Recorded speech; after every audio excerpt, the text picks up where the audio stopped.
कि yn कोई sequence of IID है, ये आपके पास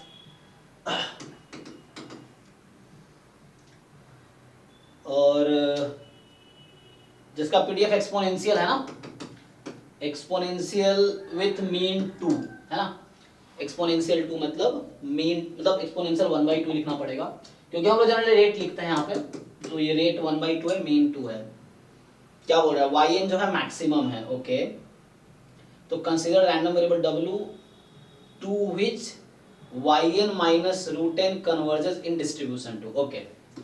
तो yn, तो आपको पता है कि yn का मतलब है nth ऑर्डर स्टैटिस्टिक्स, तो maximum of y1 y2 yn, और yn minus root n converges in distribution to what, consider random variable w है ना।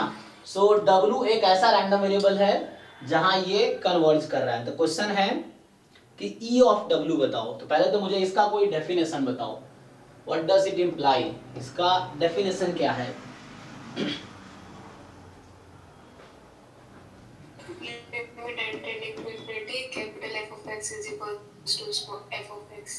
नहीं, किसका कैपिटल एफ एक्स, किसका? जैसे एफ एन एक्स कन्वर्जेस, देखिए समझिए, x n converges in distribution to x, तो इसका क्या मतलब होता है, डेफिनेशन क्या है इसका? If and only if f of x n of x is equal to f of x x। अच्छा ठीक है, एफ एक्स ऑफ एक्स, तो इसका मतलब ये हुआ कि limit n tends to infinity probability x n less than equal to x is equal to probability x less than equal to x, ठीक, यही है। तो इस पे फिट कीजिए इसको आप, सेम चीज, तो xn के प्लेस पे ये है और x के प्लेस पे w है। तो मैं अगर इस पैटर्न पे लिखता हूं इसको, तो क्या लिख सकता हूं, क्योंकि इसका मीनिंग तो यही है, तो क्या होगा, लिमिट प्रोबेबिलिटी yn मतलब nth order statistics minus root n less than equal to x is equal to what, क्या लिखेंगे इसको?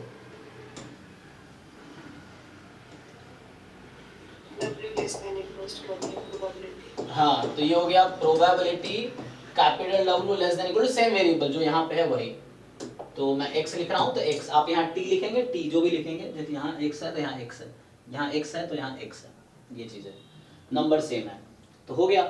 अब हमें क्या करना है, तो मेनली ये कैलकुलेट करना है, समझिए। तो कहने का मतलब ये क्या है मेरा, CDF ऑफ W, तो इसको मैं इधर लिख देता हूँ CDF of W at x, इस चीज को मैं यहाँ लिख रहा हूँ, अब इसको इधर लिखूंगा limit n tends to infinity probability, तो यहाँ से क्या होगा, ये yn less than equal to x plus root n, ठीक।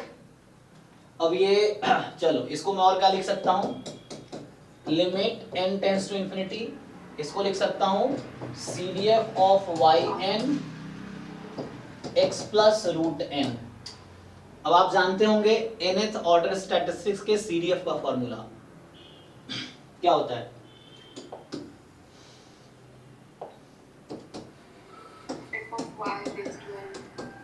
तो limit n tends to infinity,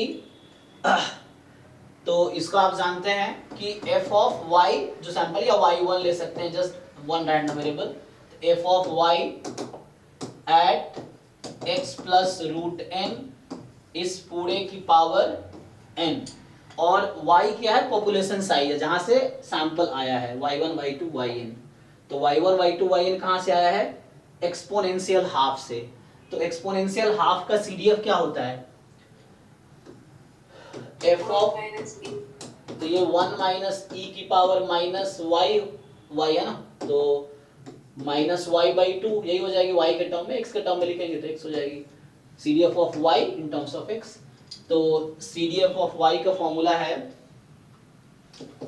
तो यहां से CDF of w at x limit n tends to infinity probability, सीधा लिख देता हूं, इसका फॉर्मूला है 1 माइनस ई की power minus y by two या एक्स बाई टू, यहाँ जो भी एक्स है वहाँ एक्स होगा, यहाँ वाई हुआ तो वाई होगा, यहाँ टी है तो टी होगा। तो यहाँ पे आपके टी के प्लेस पे एक्स प्लस एन है, मतलब एक्स प्लस रूट एन, तो x plus root n upon two. तो 1 माइनस ई की power minus x plus root n by two, और इस पूरे की पावर है एन। अब आपको जस्ट ये लिमिट कैलकुलेट करनी है, देखिए। तो limit n tends to infinity, इसको ब्रेक कीजिए तो क्या होगा, 1 माइनस ई की power minus x by two into e की power minus root n by two, ऐसा लिख सकते हैं, यस। एंड इसके पावर है अभी n। तो अगर अभी मैं n टेंस टू इंफिनिटी रखता हूं तो ये किस फॉर्म की लिमिट है, 1 raised to infinity. 1 raise to infinity. तो इस तरह के क्वेश्चन को आप कैसे सॉल्व करते हैं, अगर मैं आपसे पूछूं ओके, तो यहाँ आप लिमिट लगाइए। So how do you solve 1 raise to power infinity type के क्वेश्चन को कैसे सॉल्व करते हैं? E raised to f of x minus 1 into g of x. उससे भी कर सकते हैं, डायरेक्ट फॉर्मूला भी हमारे पास है। तो डायरेक्ट फॉर्मूला क्या कहता है कि अगर यहाँ पे 1/n होता है ना, तो अगर यहाँ पे 1 बाई, यही तो है उस टाइप का, 1/n के बजाय ये है मेरे पास, तो कोई नहीं, तो ऊपर यही बना देते हैं। तो जस्ट इसकी लिमिट कैलकुलेट कर दें आपको, समहाउ जो लिमिट कैलकुलेट होके आ जाएगी, या तो उससे करना, उससे कर लीजिए। तो हम लोगों ने पढ़ा है कि जब ऐसा हो, लिमिट मान लीजिए कुछ भी x tends to a, fx की पावर gx है और ये 1 की पावर इंफिनिटी फॉर्म का हो, तो ये l है जैसे, so l can be written as limit x tends to a e की पावर क्या होता है, f of x minus 1 into g of x. चलिए सेम करते हैं वहां पे, तो यही कीजिए। तो fx के प्लेस पे आपका वो है और gx n है, तो लगाइए। तो ये क्या हो जाएगा, limit n tends to infinity e की पावर, तो मैं exp लिख देता हूँ, e की पावर का मतलब, अब fx माइनस 1, तो माइनस 1 करेंगे तो मतलब ये खत्म, ये माइनस पे रहेगा,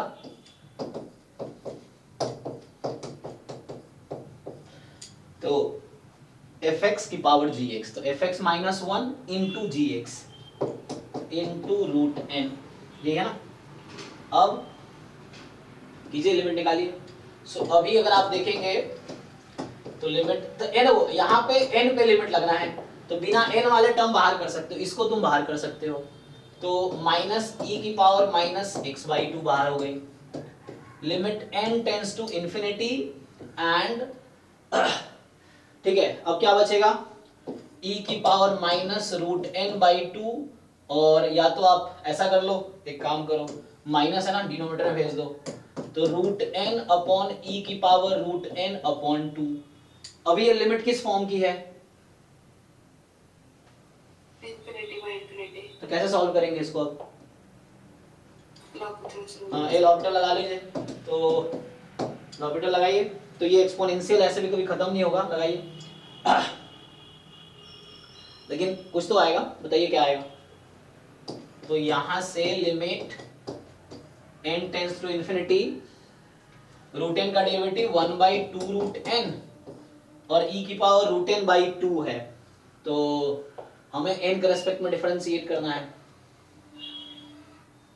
कितना होगा, e की पावर रूट n बाई 2 तो रहेगा ही, और into 1 upon 2 root n.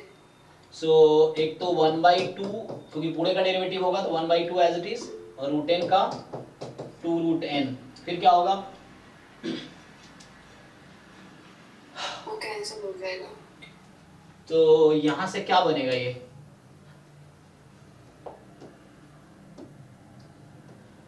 सो अब हमें ये देखना पड़ेगा। तो हमने यहां से स्टार्ट तो किया, but what is the limit now, n को इंफिनिटी रखेंगे तो e की पावर इंफिनिटी, 1 बाई इंफिनिटी कितनी हो जाएगी, 0, तो ये तो 0 आ गई। तो CDF 0 आने का क्या मतलब है, तो यहां पे आपसे क्या पूछा है कि EW क्या होगा, है ना, तो मैक्सिमम था, दिखा तो हमने, ठीक ही है ना। तो 1 माइनस e की पावर माइनस एक्स बाई, हाँ एक्सपोनेंशियल भूल गया, e का पावर 0 आएगा। अच्छा, हाँ हाँ हाँ, वो मैं तो ये EXP भूल गया यहाँ पे, हाँ ये EXP चल रहा है ना, तो EXP रह गया, कोई बात नहीं। तो यहाँ EXP ये E की पावर में है एक्चुअली, यस। तो एक मिनट, तो मैं क्या भूल गया, EXP चल रहा है और फिर अंदर लिमिट चलेगी, तो मैं EXP भूल गया, ठीक है सही बता रहे हैं आप। तो यहाँ से क्या होगा, अभी जो किया ठीक है, बस हमें यहाँ तक है ना, तो मैं EXP भूल गया जस्ट। तो यहाँ पे कहाँ पे आएगा ये EXP, देख लो बस, तो इसको ठीक से बस लिख देता हूँ मैं। तो ये लिमिट इनसाइड चली गई है और यहाँ EXP रह गया जस्ट, तो EXP ऑफ, ठीक देख लीजिए EXP था, लिमिट को इनसाइड शिफ्ट किया क्योंकि कंटिन्यूअस फंक्शन है, तो कोई दिक्कत नहीं है। तो लिमिट इनसाइड शिफ्ट हो गया, तो इस पे नहीं, इस पे लगेगा, तो यहाँ भी EXP है, हाँ सही कह रहे हैं ना, तो EXP एंड अब देखिए आप, तो इस पे लिमिट लगाएंगे तो यहाँ से क्या हो गया, तो ये वाली value cancel, this cancelled this, अब ये लिमिट लगाएंगे तो 1 बाई ई की power infinity, infinity 1 by infinity 0, तो 0 टोटल, तो e की पावर 0 आया एक्चुअली, e की पावर 0 1। ओके, तो अब बताइए CDF किसका 1 है, यहां से क्या पता चला कि FW of x is 1,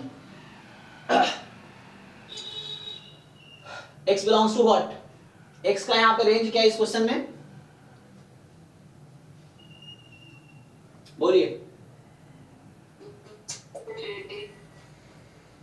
x का सपोर्ट क्या है, मोर देन इक्वल टू 0 कर दो।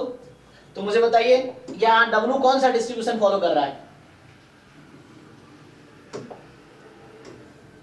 FW of x is 1 when w more x more than equal to 0, 0 when x less than 0।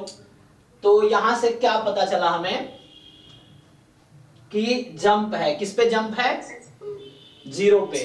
तो ये डिस्क्रीट रैंडम वेरिएबल है w, और यहां से पता चला कि probability w is equal to 0 is 1, क्योंकि w पे 0 पे जंप है इसका। इक्वल टू क्यों लगाया, क्योंकि CDF राइट कॉन्टिन्यूअस होता है।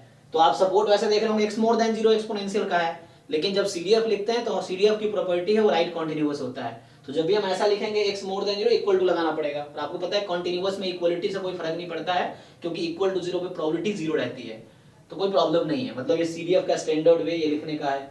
तो यहाँ से बताइए इसका मीन कितना आएगा, 0। तो 0 इंटू ये डीजेनरेट रैंडम वेरिएबल, मतलब ये हो गया कि w is a degenerate random variable. देख लो बाकी लोग, सो एक पेज पे तो आएगा नहीं है ना, तो यहाँ से इससे छोटा नहीं हो सकता, ये मिनिमम है। तो नीचे वाले को उठा के वहां ले जाता हूँ, है ना। तो ये आ गया आपके पास,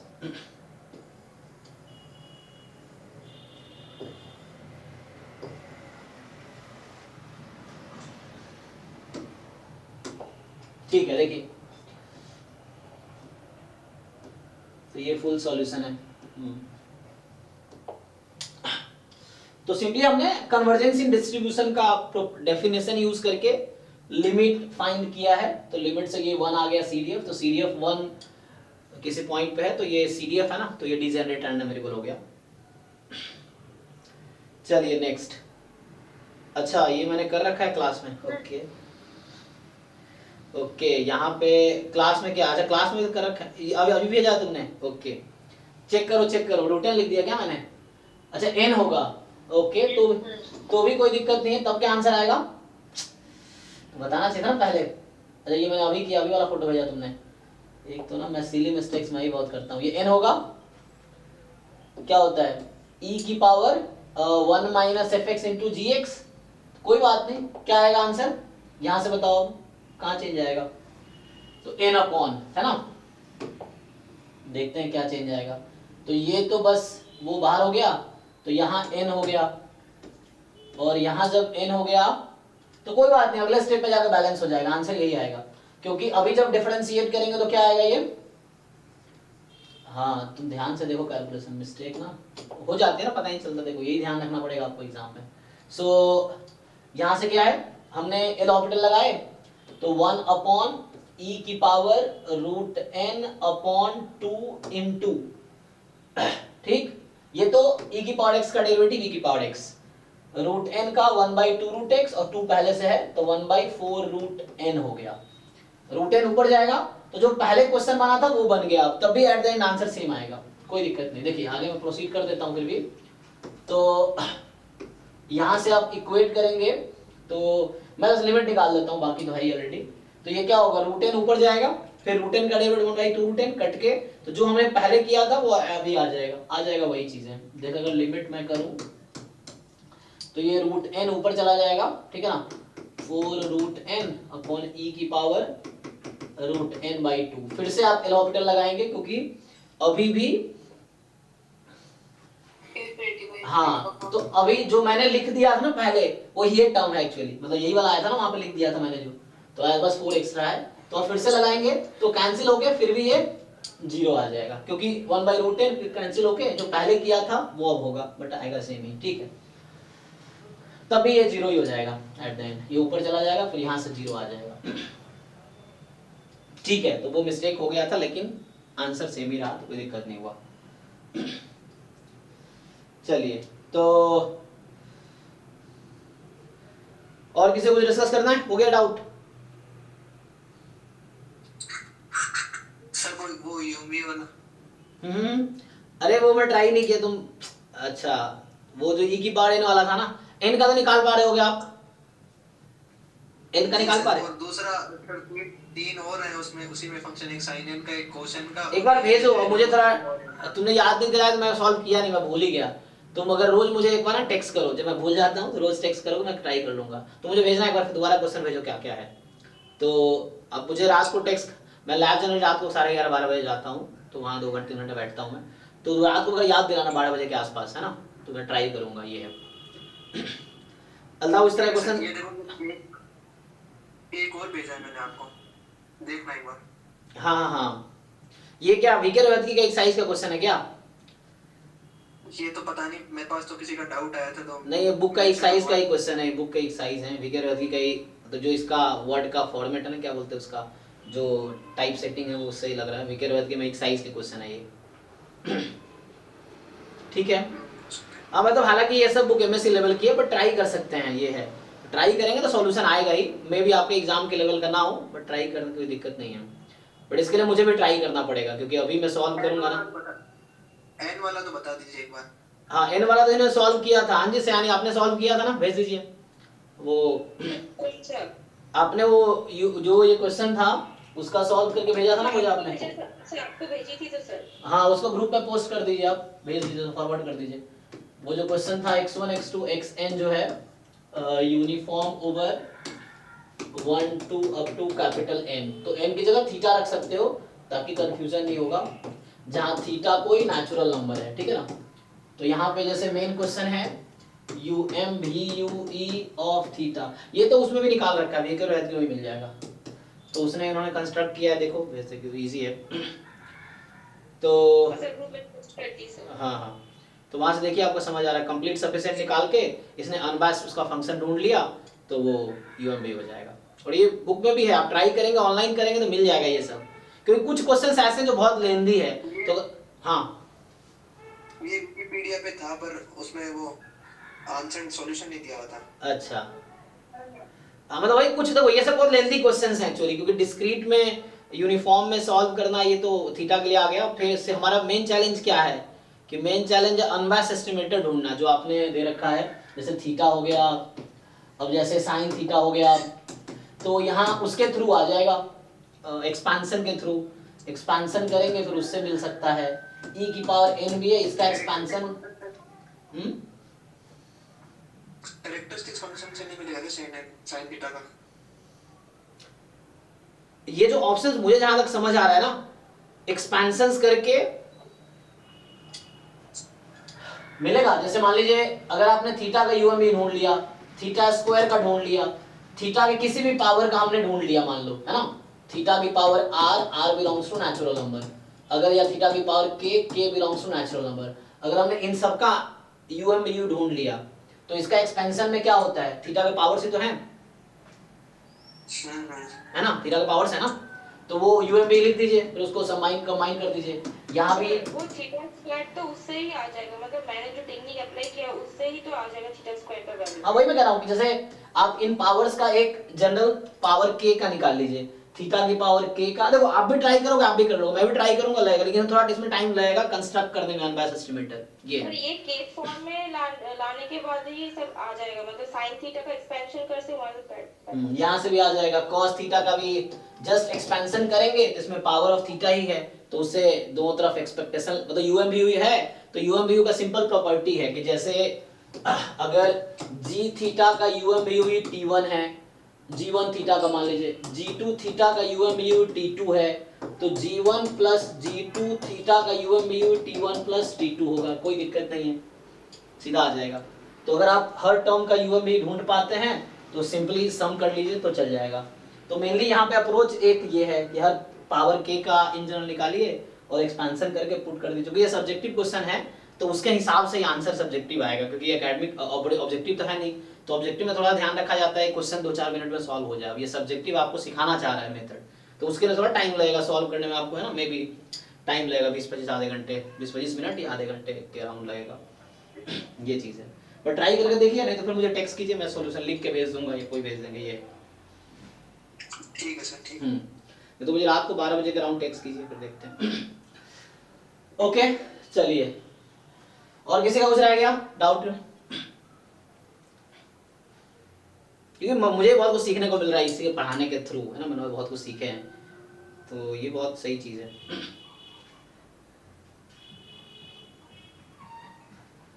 क्या ये है दिव्या अभी है क्लास में? ये रिग्रेशन क्वेश्चन का लग रहा है, लेकिन हो जाएगा एस्टिमेट होके।